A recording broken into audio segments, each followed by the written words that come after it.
Кайрылуу таң окуучулар, кызыктуу математика пәнинен сабагыбызды баштайбыз. Сабагыбыздын такырыбы эсептер чыгаруу. Ендеше балалар, биринчи эсепке назар аударабыз. Өрнектердеги амалдардын орундалуу иретин аныкта, оларды оку. Өрнектердин мәнин тап дейт балалар. Балалар, биринчи эсепти өз бетимизбен орундап, олардын орундалуу ирети боюнча эсептин мәнин табабыз. Келесі екінші эсеп. Екінші эсепте өрнектерди курастырып, олардын мәнин табыңдар дейт. Мисалы балалар, бизде ортада косулган 35 деген сан берилип тур, солай ма? Ендеше бул косулган 35 санына 24 косуу 35 немесе 41 косулган 35 мәнин табамыз. 8 косулган 35 деп мәнин табамыз.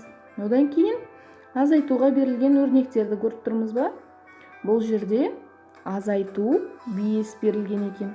Яғни 100 азайтылган 5. 68ден азайтамыз 5-ти. Дәл осылай башка сандардан 5-ти азайта отуруп эсептин мәнин табамыз. Келесі үшінші эсеп балалар. Үшінші эсепте көрүп турганыңыздай фигураларды периметрин табуу керек. Яғни биринчи фигура бизде шаршы, оның шаршынын 4 кабыргасы бирдей болот. Солай ма балалар?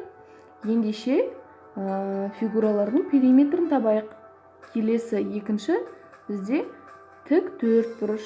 Яғни тик 4 буруштун карама-каршы кабыргалары 7, яғни узун кабыргалары 7 сантиметр, ал ени 4 сантиметр.